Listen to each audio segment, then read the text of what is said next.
Now, our second panel this morning is Technology to the Rescue in a World of Low Oil and Gas Prices. So I'd like to invite Herman Franssen, Executive Director at Energy Intelligence, and the Chairman of the conference to come up to the stage. Technology, I think, is one of the most important aspects in life. You know, you find a lot of people unhappy with technology, but without technology we would still be living in the pre-industrial society.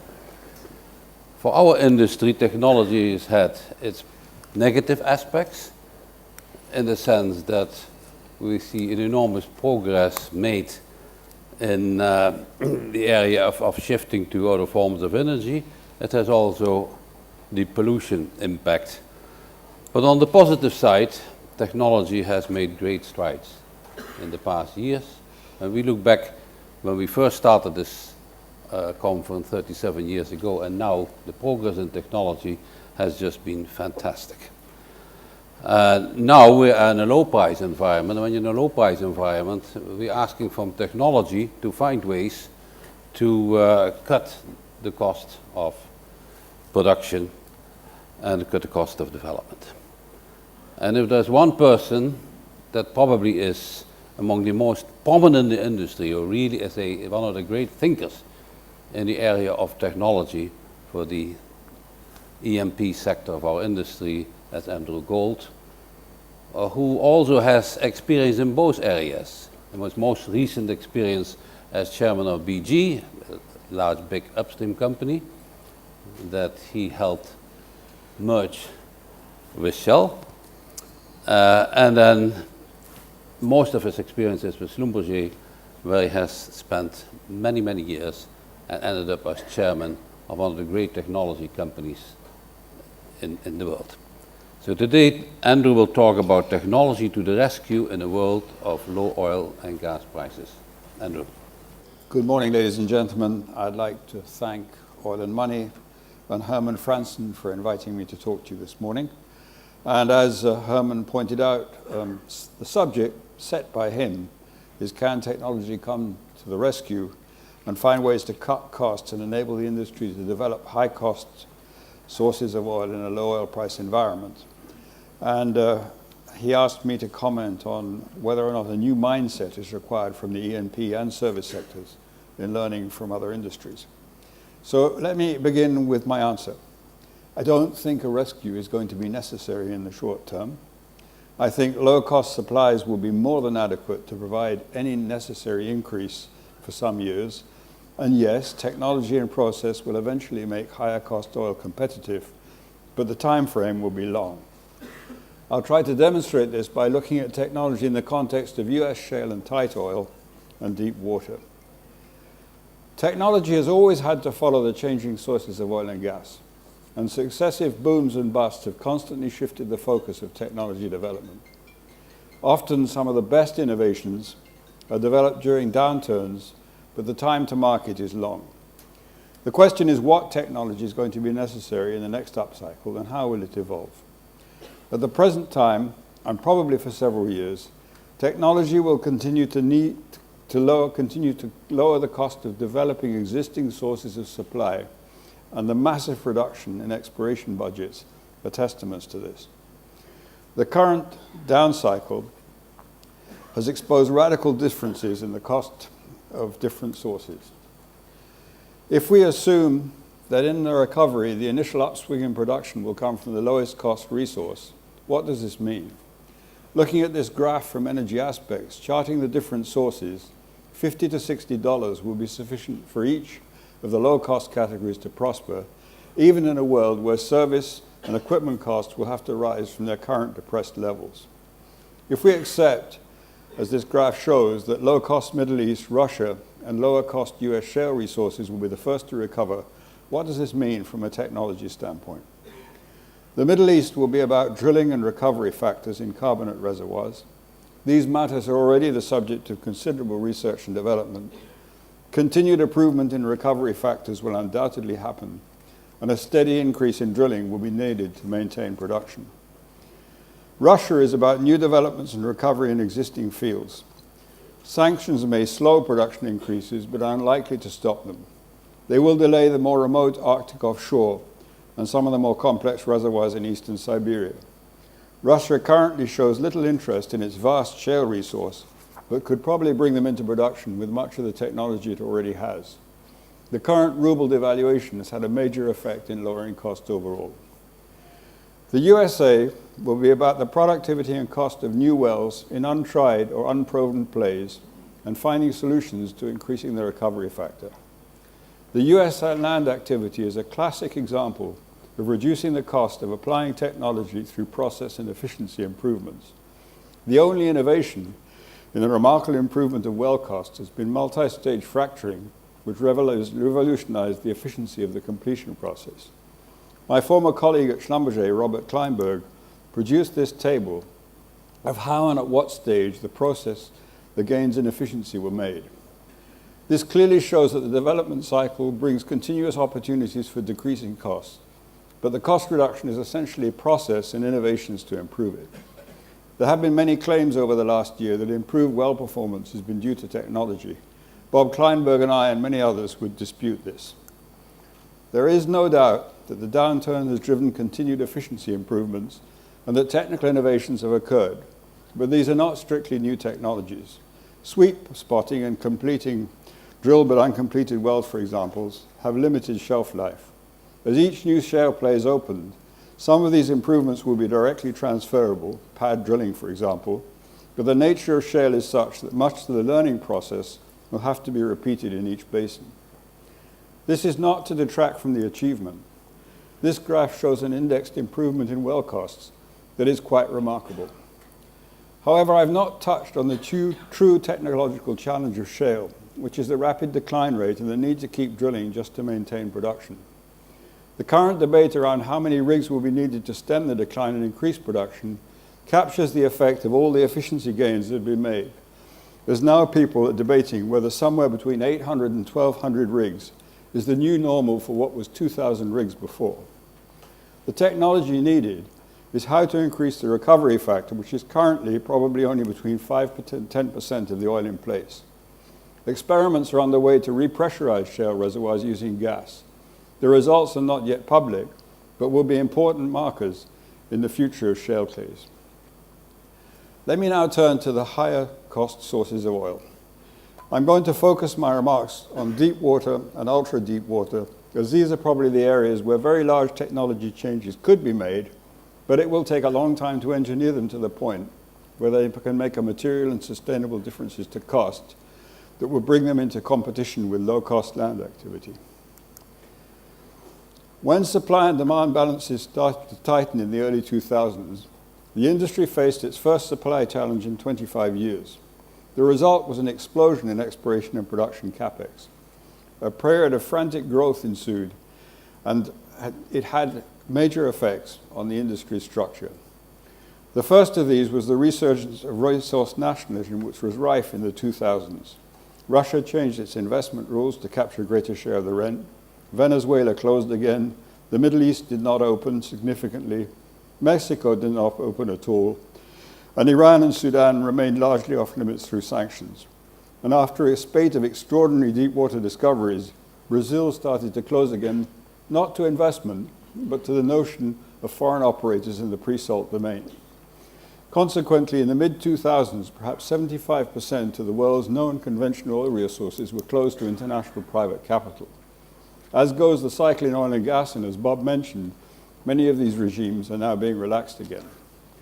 The extraordinary rapid increase in average water depth, shown on this graph, of offshore discoveries from about 1995 onwards, reflects not only the improved economics of deep water drilling due to increasing oil prices, but also the restricted domain to which private capital had access due to resource nationalism.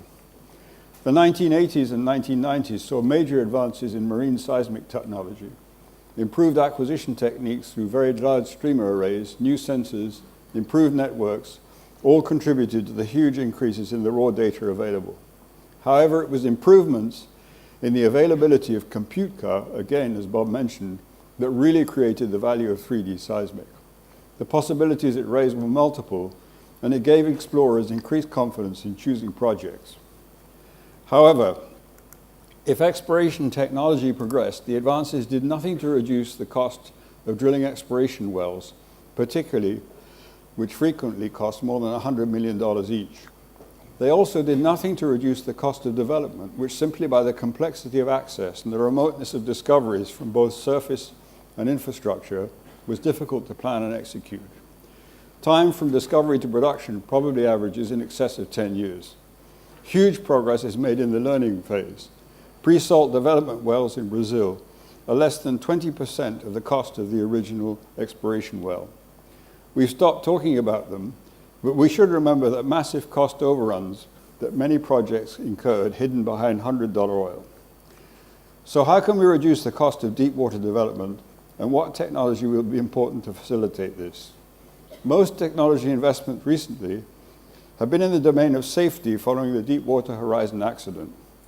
As was pointed out by many at the time, the technology used in trying to control the blowout was as complex as that used in managing space shots. And there is a parallel, which is the remoteness of critical elements of the well or reservoir from the possibility of human or physical intervention. One major oil company used to say that recovery from a wet wellhead, i.e. subsea, was 20% less than from a dry wellhead where intervention is always possible. Reservoirs are not static and their profile varies over time, and the well and processing equipment need to be able to deal with this. The key will be the integration of all the different elements necessary to produce, manage, monitor, and control the reservoir remotely.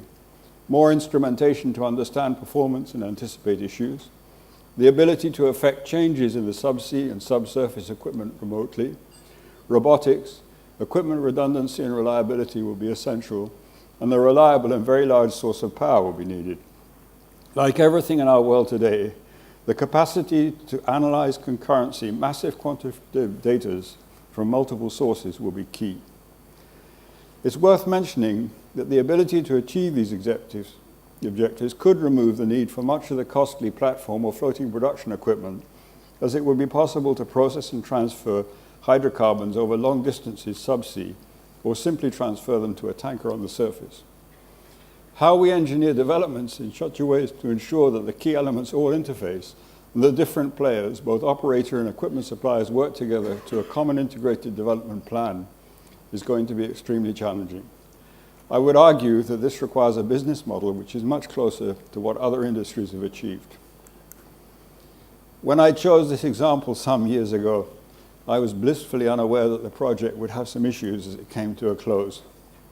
The point is that for Boeing or Airbus to integrate all the different systems and equipment from multiple suppliers requires the project to be managed in conjunction with all the contributors.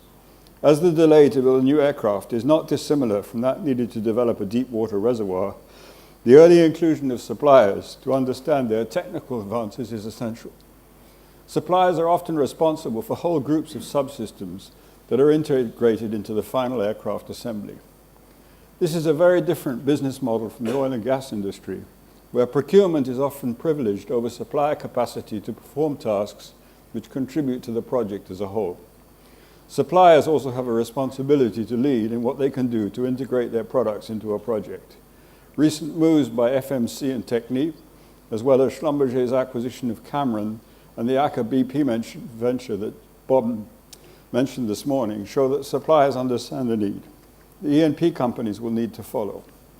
I would add that not all deep water is equal. There are really only 3 areas that have the critical mass to allow economies of scale and process improvements. These are the US Gulf of Mexico, the North Sea, particularly the Norwegian sector, and Brazil.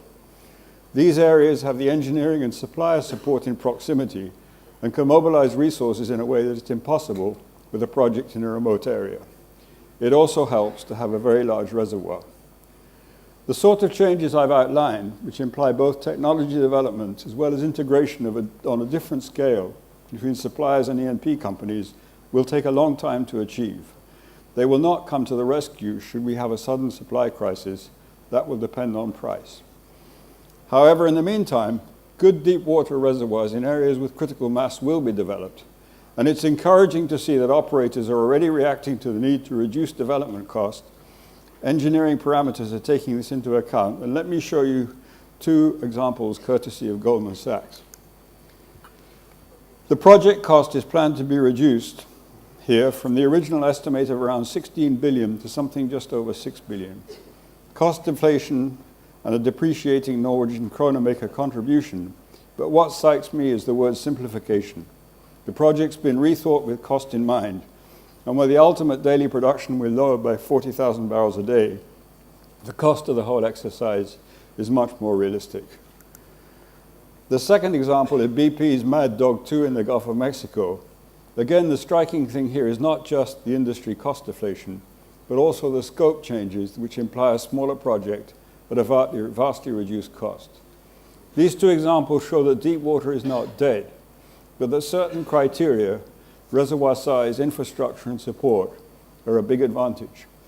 Also, the evolution of the engineering mentality towards cost effectiveness makes a significant contribution.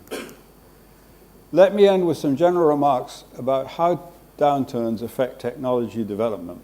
They are largely self-evident, but the outsourcing of technologies from the IOCs to the service and supply industry in the 1980s and 1990s was a seminal event that has not yet run its full course in the business relationships.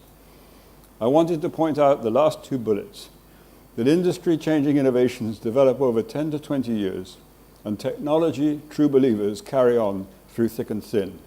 We must hope the oil price recovers in a shorter time frame. Thank you for your attention. Thank you very much, Andrew, for a very fascinating talk. Just coming back to your last point, do you see now enough happening in the industry that they are heeding to what you are saying and integrate better than they have in the past? You showed the two examples, but is this now more generally accepted in the industry? They're working in this direction, or would they become otherwise like the aircraft companies that are not like Boeing and an industry and did not succeed in? I think there's a general recognition that it needs to take place. I think there is a very different rhythm of implementation between different companies. If you think back to the 1990s, Shell introduced a program which is perhaps the precursor of all this in the North Sea called Drilling in the 90s, and the man in charge of operations in Shell Aberdeen at the time said the biggest issue he had was that turkeys don't vote for Christmas. And actually probably the most significant event that Bob described in BP this morning, which will lead to the integration taking place, is a reduction of the upstream personnel from 30,000 to 18,000. Because there is obviously, like all attempts to outsource, a huge reaction inside the companies from the people who think that their tasks are going to be outsourced. So I would say, yes, the industry recognizes that it needs to happen, but it has to deal with a lot of soft problems before it gets implemented. And my friends in the service industry tell me that it's being implemented at different speeds by different companies. Now, related to your answer that you gave, and also to what basically what Bob mentioned earlier on, is now the question of this enormous cutback in people, in engineers, across the board. Now, this happened in previous cycles, but in previous cycles it took a very long time to rebuild this reservoir of top-level people. Now, many of the people in the oil service industry, they are retiring. The longer this downturn lasts, the fewer will come back. Do you see that a few years from now, when the industry is back in the full upswing, that we're going to have a serious shortage of skilled people? Yes, I think there will be a shortage, but I also think technology will, to some extent, be able to compensate for that shortage. And actually, everything that Bob said about integrating people from the new generation, if you want to call it, the people with digital things, will really help. For example, even before I left Schlumberger, we would use a remote technology to monitor critical wells from a central location with concentrated expertise. And had a centre, for example, in Aberdeen, which would monitor wells not only in the North Sea, but also in most of West Africa. So I think that technology, to some extent, will allow expertise to be far more concentrated than it was in past up cycles.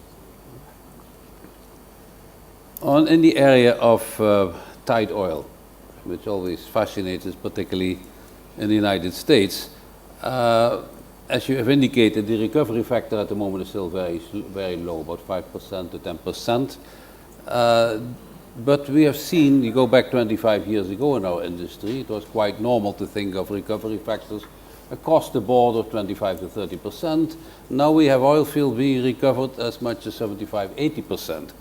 Now, what kind of a time horizon do you put on seeing in that particular area of tight oil and shale gas development, how you see that developing in terms of the recovery factor over time?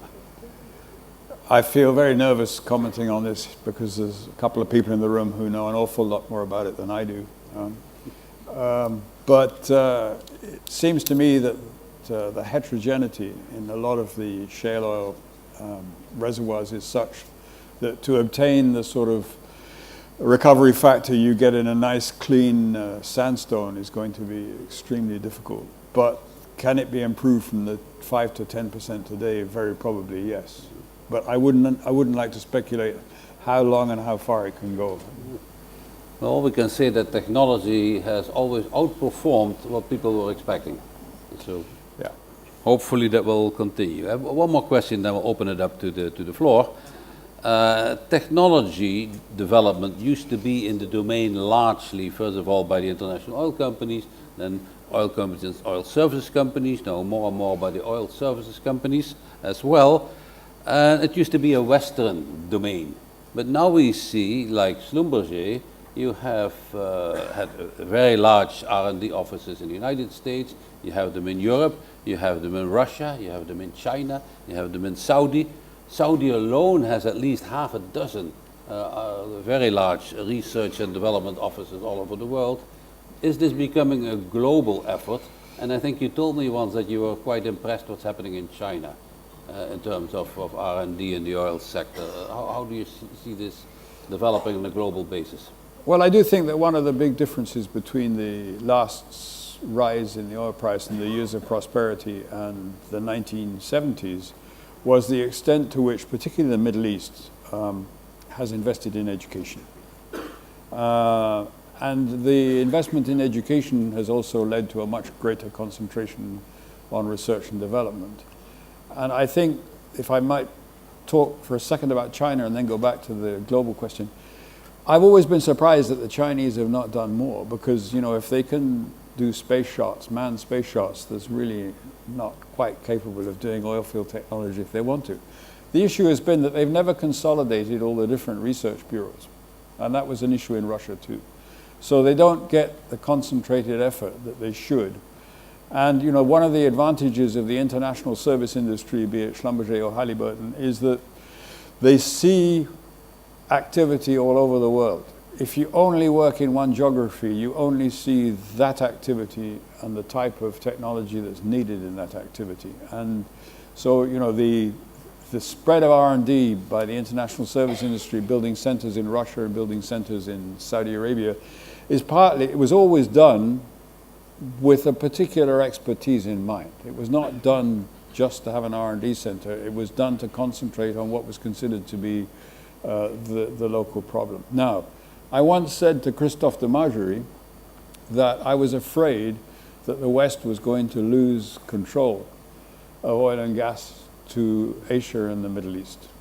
And the biggest reason for my saying that at the time was another thing that Bob mentioned this morning, is that this is still an industry that people want to join in Asia and the Middle East. Mm-hmm. And therefore their capacity to attract talent is much greater than it is in the West. And we all know that this industry ultimately, particularly the technology aspect, is based on the quality of the people you have. So if the West loses the ability to attract their brightest minds into the energy industry, the oil and gas industry, because I don't think renewables has an issue, it is going to gradually skew the control or the overall view of the technology towards, I think, Asia and the Middle East.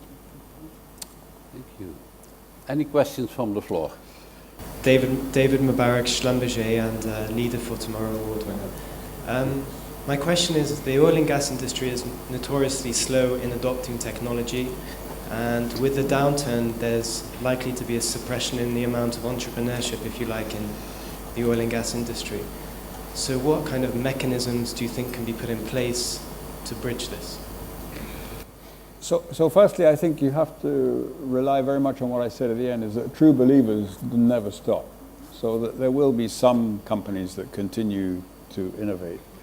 I do think that this time around, and it's again something I think which has been enabled by the digital revolution, that the industry is capable of creating more and more small startups which produce innovative ideas which may or may not succeed. Very much like the pharmaceutical industry did with the initial stage research on drugs. So I think that's one thing. Now, the adoption problem is a problem of proof of concept and test. And the deeper, the more offshore it is, the more difficult that is to do. In other words, it's extremely complex to ask an oil operator to test a remote technology when he doesn't have a method to recovery from a failure. And you know, that I think has been the general experience of the industry over time, and it explains the 10 to 20 year framework for a major technology to be adopted. So let me give you an example. The other day I got seriously annoyed watching a conference where they explained that extended reach horizontal drilling was an innovation in US shale. 12 years ago, we were drilling world record wells for Maersk in Qatar and for Exxon in Sakhalin, which were just as long as the extended reach drilling that is being done in US shale. What has happened is the price of extended reach drilling has come down to a level where you can afford to deploy it in US shale. So you know, you have the difficulty of test and adoption of the technology, and then difficulty or the need for the technology to get to a price where it can be affordably used in a mass market. Javier Blas from Bloomberg News. A follow-up on your earlier comments, very interesting about the role of technology and what kind of prices we need to develop low-cost oil reserves. Did I understand you rightly that 50 to 60 is enough to supply the world going forward?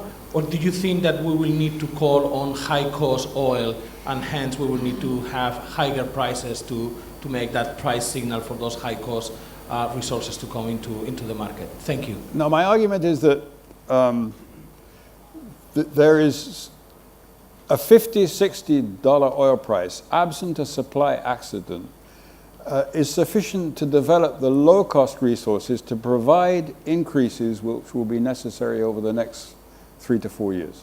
What I didn't discuss, of course, is the rate at which the rest of the oil supply profile declines. But it seems to me that, you know, at that price, there is sufficient oil that can be developed to meet any short-term increases and compensation for decline that might be necessary. Well, that brings us to the end of the session. I thank you very much, Andrew, for fascinating discussion, and I'm sure we will continue this for a very long time to come. Thank you very much. Thank you, Herman. Thank you.